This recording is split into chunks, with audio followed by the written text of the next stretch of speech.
Radio ஸ்ரீலர் star express நம்ம கூட நெஞ்சம் உண்டு நேர்மை உண்டு ஓடு ராஜா படத்துல team music director hero Rio and heroine எல்லாருமே இருக்காங்க. First of all really happy இந்த ஒரு பண்டிகை அதுவுமா நீங்க எல்லாருமே எங்க ஸ்டுடியோஸ்க்கு வந்திருக்கிறது. Welcome to our studios. வணக்கம். லேட்டா ஆரம்பிக்குது. நாங்களும் வெல்கம்னு சொல்லலாம் வணக்கம்னு சொல்லிட்டாங்க. ஃபர்ஸ்ட் ஆஃப் ஆல் ட்ரெண்டிங்ல போயிட்டு இருக்கு அந்த இன்டர்நெட் நிறைய பசங்க பாத்து எப்படி ஃபீல் பண்ணிருக்கீங்க? ரொம்ப ஹாப்பியா ஃபீல் பண்றோம். மியூசிக் டைரக்டர் நீங்க தான் அந்த பாட்டை போட்டுருக்கீங்க, சொல்லுங்க. ரொம்ப சந்தோஷமா இருக்குது. அந்த சாங் வந்து மியூசிக் ரொம்ப அப்ரிஷியேட் பண்றாங்க, லிரிக்ஸும் ரொம்ப பயங்கரமா. இந்த நேரத்துல நாங்க போயட் ஆச்சரியமா இருக்கு. எல்லாருமே வந்து ஒரு எனர்ஜி பேக்கெட் தான். ஆனா எல்லாரும் அப்படியே ஸ்டார்டிங்க்கு வந்து நீங்க சொல்லுங்க அவங்க சொல்லுங்க அப்படின்னு எல்லாருக்குமே ஸ்டார்டிங் ட்ரபிள். கொஞ்சம் தற்பெருமை பேசுறது இல்ல, இவரை பத்தி பெருமையா பேசணும் போது 3 பேர்ல யார் ஸ்டார்ட் பண்றதுன்னு கொஞ்சம் யோசிச்சிட்டோம். நீங்க சந்தோஷமா இருக்கணும், ஏன்னா ஆரம்பிச்சாங்கன்னா அவ்வளவுதான். இன்டர்நெட் பசங்க பாட்டோட வெற்றியை வந்து நாங்க போயட் விக்னேஷுக்கு தான் நாங்க சமர்ப்பிக்கணும். ஃபர்ஸ்ட் ஆஃப் ஆல் இந்த டைட்டில் நெஞ்சம் உண்டு நேர்மை உண்டு ஓடு ராஜா. சோ எப்படி இந்த டைட்டில் தான் வைக்கணும்னு யார் ஃப்ரீஸ் பண்ணா? படத்துல டைரக்டர் ஆக்சுவலா விக்கி தான் ஃபர்ஸ்ட் அந்த பாட்டை கேட்டுட்டு இருந்திருக்கான். அதுவா அவர்தானா? ஆமா, கேட்டுட்டு இருந்திருக்கான். கேட்டுட்டு இருந்தப்ப அவனுக்கு டக்குன்னு ஒரு ஸ்பார்க் இந்த மாதிரி பண்ணலாமான்னு என்கிட்ட கேட்க, எனக்குமே அதை கேட்ட உடனே எனக்கு ரொம்ப ஆமால சூப்பரா இருக்கு அப்படின்னு சொல்லி தோணுச்சு. சோ அந்த ஒரு மொமெண்ட்ல எல்லாருக்குமே ஒரு ஸ்பார்க் தான். அதுதான் அந்த படத்து அந்த பாட்டினுடைய சரணம் வந்து அப்படியே நம்ம கதையோட ரொம்பவே மர்ஜ் ஆகும். அதை நாங்க திருப்பி ரீமிக்ஸ் பண்ணி கிளைமேக்ஸ்ல கூட யூஸ் பண்ணிருக்கோம். எக்ஸாக்டா பொருந்தும் அந்த சிச்சுவேஷனுக்கு. அந்த வரிஸ் வந்து அப்படியே பொருந்தி இருக்கும். சிவகார்த்திகேயன் எங்களோட ப்ரொடியூசர் வந்துட்டு கிட்டத்தட்ட 2-3 வருஷமா அந்த பாட்டை தான் டைலர் டியூனா வச்சிருக்காங்க. சோ அப்படி எல்லாருக்குமே ஒரு கனெக்டருக்கு ஒரு பாட்டா அமைஞ்சிருச்சு. அண்ட் ஆப்வியஸ்லி புரட்சி தலைவரோட பாட்டு, அவரோட பிளஸிங்கும் இருக்கும்ல. சோ இந்த படத்துல டைட்டில் எப்படி உருவாச்சு அப்படிங்கறத சொன்னீங்க. எப்படி இந்த டீம் ஃபார்ம் பண்ணீங்க? பிகாஸ் ஒரு பயங்கரமான எனர்ஜி வயர் மாதிரி இருக்கீங்க. ட்ரெய்லர் கூட பாக்கும்போது பட்டாசு மாதிரி அது பாட்டு போயிட்டே இருக்கு. சோ எப்படி வந்து டீம் ஃபார்ம் பண்ணீங்க? ரியோ வந்து படத்துக்கு வந்து ஒரு காமன் மேன் தான் ஹீரோவா இருக்கணும் அப்படிங்கிற மாதிரி தான் கதை இருக்கு. சோ தமிழ்நாட்டுல ரியோ விட்ட வேற காமன் மேன் கிடையாது. அதனால கதைக்கு ரொம்ப பொருத்தமா இருக்கிறாரு. அவரை தாண்டி வேற யோசிக்கவே முடியாத அளவுக்கு அவர் ரொம்ப ஆப்டா இருந்தார். சோ அதுக்கப்புறம் கதையுமே அவரை வச்சு மைண்ட்ல வச்சு எழுதுனாரு. சோ அப்படிதான் ரியோ உள்ள வந்தாரு. ஹீரோயின் வந்து கொஞ்ச நாளாவே தெரியும், நல்லா நடிக்க தெரியணும், சும்மா ஒரு ஃபேஸ்க்காக மட்டுமே இருந்துடக்கூடாதுங்கிறதுல ரொம்ப கான்சியஸா இருந்தோம். அதே மாதிரியே ஹீரோயினும் ஒரு ஆடிஷன் பண்ணப்ப ரொம்ப சூப்பரா பெர்ஃபார்ம் பண்ணாங்க. ஃபர்ஸ்ட் டேக்லயே எல்லாத்தையுமே எமோஷன், லாங்குவேஜ் தெரியாது அவங்களுக்கு, தமிழ் தெரியாது, இருந்தாலுமே சொல்றத அவங்க புரிஞ்சுக்கிட்டு அதுக்கு தகுந்த மாதிரி நல்லாவே எமோட் பண்ணாங்க. சோ அதனால எல்லாருக்குமே விக்னேஷ்காந்த் எப்படி வந்தாரு? விக்னேஷ்காந்த் இல்லாம ஒரு ஸ்கிரிப்ட் இருக்கு இல்ல, அது ஒரு கேரக்டராவே என்னாலையும் தாண்டி யோசிக்கவே முடியல. ஒரு கேரக்டர் செதுக்கிறப்ப எல்லா கேரக்டருக்குள்ளயும் உள்ள வந்து நின்னுகிட்டு இருக்காங்க. இது ஒரு கமர்ஷியல் படம் அப்படிங்கறதுனால ஷபீர் போலாம் அப்படின்னு சொல்லி அப்ப அந்த டைம்லயே வந்து இவருக்கு என்ன பேர் கொடுத்தாங்க எல்லாரும் அப்படின்னா, இமான் மாதிரி ஒரு அனிருத் மாதிரி ரெண்டுக்கு நடுவுல மேல கீழே ஏகப்பட்ட. சோ இந்த படத்துல ஹீரோ ரியோ, நீங்க வந்து வீட்டுல எல்லாருக்கும் டிவி இருக்கோ இல்லையோ எல்லாரோட மனசுலயும் நீங்க போய் உட்காந்துட்டீங்க. சோ எப்படி இந்த ஃபர்ஸ்ட் மூவி அவர் உங்ககிட்ட கதையை சொல்லும் போது நீங்க எப்படி ஓகே சொன்னீங்க? How it happen? கதை கேட்டு முடிக்கும் போது எனக்கு முழு படம் பார்த்து முடிச்ச ஒரு ஃபீல் இருந்தது. கதை கேட்கும் போது நமக்கு தோணும்ல, இந்த படத்தை விட்டுட்டோம்னா நமக்கு இதுக்கப்புறமேட்டு ஹீரோ ஆகிறதுக்கான சான்ஸே இல்லாம போயிடும் அப்படின்றது தெரியும் இல்லையா? சோ அந்த மாதிரி இருந்தது இந்த கதையை கேட்டு முடிக்கும் போது.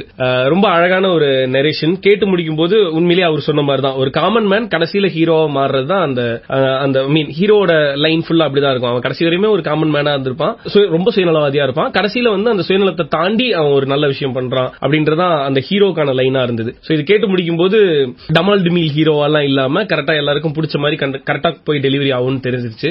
இதை விட்டுட்டோம்னா இதுக்கப்புறம் இப்படி ஒரு ஆப்பர்ச்சுனிட்டி கிடைக்கவே கிடைக்காது. அதையும் தாண்டி வேற யாராவது இந்த ரோல்ல நடிச்சிட்டாங்க அப்படின்னா பார்த்தேன்னா ரொம்ப பொறாமையாயிடும். அதனால நானே பண்ணி டமால் டிமில் ஹீரோங்க நான் யாரையுமே சொல்லுவேன். இந்த மைக் ஆஃப் பண்ணி வச்சிருக்கீங்களா? ரொம்ப டமால் டிமில் நான் பட்டாசுன்னு சொல்லிட்டேன். ஐ திங்க் அதுல இருந்து அவர் வந்து லீட் எடுத்தாரு. ரொம்ப பில்டப்லாம் இல்லாம ரொம்ப கேஷுவலா ஒரு மாதிரி நல்லா இருந்தது, ஜாலியா இருந்தது. படம் பார்க்கும்போதோ ட்ரெய்லர் பார்க்கும்போதோ வந்து ஓகே ஒரு ஜாலியான ஒரு ஃபேமிலி என்டர்டெய்னரா இருக்க போகுது அப்படிங்கறது எல்லாருக்கும் தெரிஞ்சிருச்சு. பட் இந்த காமெடியை வந்து கரெக்டா அங்க செட் பண்றது கொஞ்சம் கஷ்டமான ஒரு விஷயம் தான். ஐ திங்க் அதுக்கு நீங்க நிறைய மெனக்கெட்டு இருப்பீங்க. சோ எப்படி வந்து கரெக்டா நீங்க எல்லாத்தையுமே அரேஞ்ச் பண்ணீங்க? நெஞ்சம் உண்டு நேர்மை ஓடு ராஜா ராஜா யோசிக்க ஆரம்பிச்சதுல இருந்தே, கார்த்தியன் டீம் டைரக்ஷன் டீம் யோசிக்க ஆரம்பிச்சதுல இருந்தே இது ஒரு கம்ப்ளீட் என்டர்டெய்னரா வரணும் அப்படின்னு முடிவு பண்ணியாச்சு. அப்ப கண்டிப்பா காமெடிக்கான ஸ்பேஸ். ரெண்டாவது கார்த்தி எவ்வளவுக்கு எவ்வளவு காமெடியான ஒரு விஷயம் யோசிப்பானோ அவ்வளவுக்கு எவ்வளவு நல்ல ரொமான்டிக்கான சீன் யோசிப்பான், அவ்வளவுக்கு எவ்வளவு நல்ல சென்டிமெண்டலான சீன் யோசிப்பான். சோ எல்லாமே கலந்த மாதிரியான ஒரு டைரக்டர் தான் கார்த்தி. ஸ்கிரிப்டாவே படம் பவுண்ட் பண்ணும் போதே பயங்கர காமெடியான ஒரு படமா தான் இருந்துச்சு. அதுக்கு மேல நடிப்புல இம்ப்ரூவைஸ் பண்றதுன்றது மேபி ஸ்கிரிப்ட் எழுதி அதுக்கப்புறம் நாங்க ஒரு 2 மாசத்துக்கு அப்புறம் தான் ஷூட் போவோம். அந்த 2 மாசத்துக்குள்ள ஏதாவது ஒன்று நடந்திருந்து அதை ஸ்கிரிப்டுக்குள்ள வச்சா நல்லா இருக்கும் அப்படின்னா அதை மட்டும் இம்ப்ரூவைசேஷனா நானும் ரியோவோ சொல்லுவோம். ஆனா ரியோ ப்ரோக்கும் ஒரு டைமிங் சென்ஸ் இருக்கு, நமக்கும் ஏதாவது அங்கங்க வரும்னு வச்சுக்கோங்க.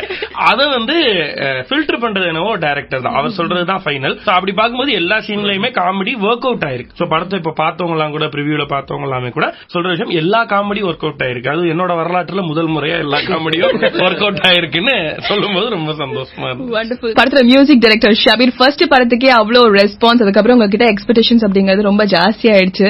அண்ட் அகைன் ஒரு another expected movie. So எப்படி இருந்துச்சு இந்த working experience? So yeah, I mean like அந்த ஃபர்ஸ்ட் ஆல்பம் முடிக்கும் போது கிடைச்ச ஒரு திருப்தி இருந்துச்சுல, அது லைக் கண்டிப்பா பல மடங்கு அதிகமா தான் இருக்குது இந்த ஆல்பம் முடிக்கும் போது.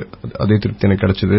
அண்ட் அதுக்கு முக்கியமான காரணம் ஐ திங்க் டைரக்டருக்கு கார்த்திக் ப்ரோக்கு போதுமான அளவு ஃப்ரீடம் கொடுக்க தெரியும். அதே சமயத்துல எங்க இன்டர்வியூன் பண்றதுன்னு தெரியும். ஏன்னா அவருக்கு ஆடியன்ஸோட பால்ஸ் தெரியும். ஏன்னா அவரும் ஆடியன்ஸ் தானே, ஆக்சுவலி ஒரு ஆடியன்ஸா நிறைய படங்கள் பாக்குறாரு, பாடல்கள் கேட்கிறாரு. சோ நிச்சயமா இது ஒரு கொலாபரேட்டிவ் ஆல்பம் தான்.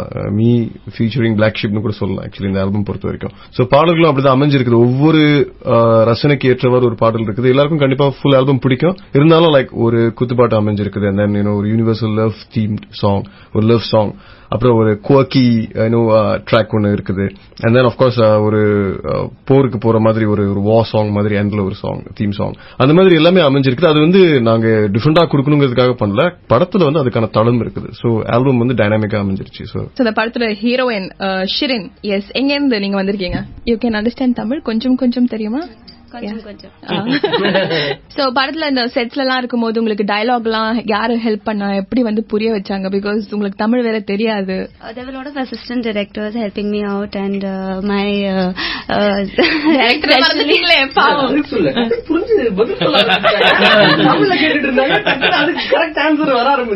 கத்துக்கிட்டீங்களா கொஞ்சம்? And there was a Tamil tutor specially assigned for me, Sunit, so he used to write down all the dialogues and explain it to me in detail. And of course I used to always cross check with our director Karthik sir. So yes, we had a lot of rehearsals before the shoot. Can you just say 2-3 dialogues in Tamil which you remember in the film? There's one dialogue which I'm saying to Rio and Vignesh, Loosada ninga. நல்ல dialogue. So நெஞ்சம் உண்டு நேர்மை உண்டு ஓடு ராஜா, அந்த படம் என்ன மாதிரி ஒரு படமா இருக்கும்? படம் ரொம்ப ஜாலியா இருக்கும். படமே ஃபுல்லாவே எல்லாருமே சந்தோஷமா ஜாலியா பாக்குற மாதிரியான ஒரு படமா தான் இருக்கு. நல்ல கமர்ஷியலா இருக்கும். புதுசா எதுவும் ட்ரை பண்றோங்கிற பேர்ல எல்லாம் சொதப்பாம ஒரு எல்லாருக்கும் பிடிச்ச மாதிரியான ஒரு படமா இருக்கும். எண்ட்ல ஒரு 30 மினிட்ஸ் ஒரு சீரியஸான ஒரு கிரிப்பிங் மூமெண்டா இருக்கும். அது எண்ட் டுவர்ட்ஸ் கிளைமேக்ஸ் வரவே தெரிஞ்சிடும். எண்ட்ல ஒரு நல்ல பாசிட்டிவ் ஃபீலோட, ஒரு நல்ல சோசியல் மெசேஜோட வெளியில போற மாதிரி இருக்கும். சோ அப்படி ஒரு பாசிட்டிவ் எண்டிங்கோட நல்ல கமர்ஷியல் படமா இருக்கும். கே எஸ் ரவிக்குமார் படம் பார்ப்பவரா நீங்கள்? ஹரி படம் பார்ப்பவரா நீங்கள்? முருகதாஸ் படம் பார்ப்பவரா நீங்கள்? பொன்ராம் படம் பிடிப்பவரா நீங்கள்?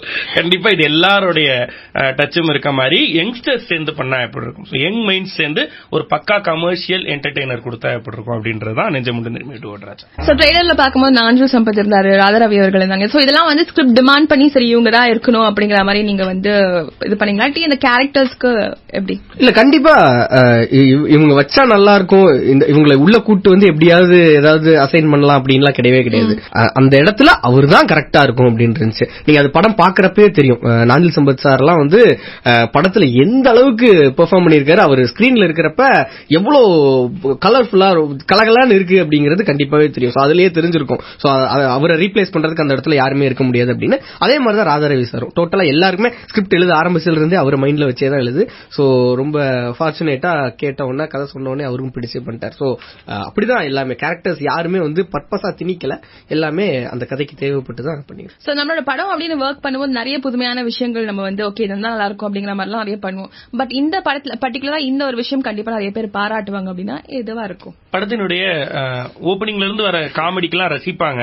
ஆனா செகண்ட் ஹாஃப்ல ஒரு 30-35 நிமிஷம் towards the end climax, pre climax அந்த போர்ஷன்ஸ் அதை கண்டிப்பா பாராட்டுவாங்க. ஏன்னா அது ரொம்ப கிரிப்பிங்கான போர்ஷன். இப்படி ஜாலியா போயிட்டே இருக்கப்ப இவங்க என்னத்தை கொடுத்துட போறாங்க அப்படின்னு ஒண்ணு பாத்துக்கிட்டே இருப்போம் இல்லையா? அப்ப அமேசிங்கா ஒரு விஷயம் கார்த்தி டெலிவர் பண்ணிருப்பாரு. அதை சொல்றப்ப கார்த்தி என்ன எமோஷன் இருந்துச்சோ, எழுதுறப்ப என்ன இருந்துச்சோ, அது ஸ்கிரீன்ல வர்றப்ப ஷபீர் அவரோட மியூசிக் பாட்டோட சேர்த்து அது வேற லெவல்ல எமோட் ஆயிருக்கு. சோ கண்டிப்பா அதை பாராட்டுவாங்க. கிளைமேக்ஸ் உண்மையிலே பயங்கர பாராட்டுக்குரியதா இருக்கும். நிஜமுண்டு நேர்முண்டு ஓடு ராஜா. மக்களுக்கு என்ன சொல்ல விரும்புறீங்க? முதல்ல ரமலான் திருநாள் வாழ்த்துக்கள். சோ இன்னைக்கு இந்த ஸ்பெஷல்ல கலந்துகிட்டது ரொம்ப சந்தோஷம். அண்ட் ரேடியோ எப்பயுமே எனக்குலாம் ரொம்ப ஸ்பெஷல். இன்னைக்கு ஆர்ஜே விக்னேஷன் தான் நான் போட்டுக்கிறேன். கார்த்திக் கூட ஒரு ஆர்ஜே தான். நாங்களும் ஒரு ரேடியோ ஆரம்பிச்சு நடத்தி அப்படிலாம் வந்திருக்கோம். அதனால ஒரு ரேடியோல இதை மக்கள்கிட்ட சொல்றது ரொம்ப சந்தோஷம். நெஞ்சமுண்டு நேர்மையுண்டு ஓடு ராஜா கண்டிப்பா ஒரு ஃபேமிலி என்டர்டெய்னரா இருக்கும். குடும்பத்துல யார் வேணாலும் நீங்க கூட்டு போய் பார்க்கலாம். ஃப்ரெண்ட்ஸோட போனீங்கன்னா பயங்கரமா என்ஜாய் பண்ணுவீங்க. கரண்ட் அப்டேட்ஸ் தெரிஞ்சவங்களா இருந்தா இன்னும் அதிகமா என்ஜாய் பண்ணுவீங்க. எல்லாருக்கான பிளேவரும் தெரிஞ்சு நாங்க யாருன்னே தெரிய வேணாம். ஒரு படம், அந்த படத்துக்குள்ள போயிட்டு வந்தீங்கன்னா ஜாலியா போயிட்டு வெளில வருவீங்க. அனைவருக்கும் ரமலான் திருநாள் நல்வாழ்த்துக்கள். ஈத் முபாரக். ஒரு நல்ல படம் பண்ணிருக்கோம். ரொம்ப ஜாலியா எல்லாரும் சேர்ந்து ஒர்க் பண்ணிருக்கோம். இப்போ ஐ மீன் இந்த ஜெனரேஷனுக்கு இப்ப இருக்கவங்க எல்லாம் படத்துல போய் பார்த்துட்டு வெளியே வரும்போது ஒரு நல்ல மெசேஜ் எடுத்துட்டு வரணும் அப்படின்ற எண்ணத்துல போனீங்கன்னா உங்க எல்லாருக்குமே ஐ மீன் வெளியே வரும்போது நம்ம இந்த விஷயத்த பண்ணலாமே, நம்ம இந்த விஷயத்த மாத்திக்கலாமே அப்படின்னு கண்டிப்பா எல்லா யங்ஸ்டர்ஸ்க்குமே தோணக்கூடிய ஒரு கருத்து கடைசியில நாங்க சொல்லியிருக்கோம். ரொம்ப நல்ல எண்ணத்தோட தான் பண்ணி முடிச்சிருக்கோம் படத்தை. சோ எல்லாரும் போய் பார்த்து சப்போர்ட் பண்ணுங்க இந்த படத்தை. நெஞ்சமுண்டு நேர்மையுண்டு ஓடு ராஜா ஜூன் 14 அன்னைக்கு எல்லாரும் தியேட்டர்ல போய் பார்த்து என்ஜாய் பண்ணுங்க. நெஞ்சமுண்டு நேர்மையுண்டு ஓடு ராஜா இந்த படத்தை கண்டிப்பா போய் தியேட்டர்ல பாருங்க. அந்த எக்ஸ்பீரியன்ஸ் ரொம்ப நல்லா இருக்கும். அண்ட் ஆஃப்கோர்ஸ் பாடல்களை கேளுங்க, ஷேர் பண்ணுங்க. அண்ட் எல்லாருக்குமே கண்டிப்பா ஃபுல் ஆல்பம் பிடிக்கும். அண்ட் உங்களுக்கு ரொம்ப பிடிச்ச ஒரு பாடல் நிச்சயமா இந்த ஆல்பம்ல இருக்கும் நான் நம்புறேன். Yes, thank you so much. Radio City Tamil எங்கேயும் எப்பொழுதும்.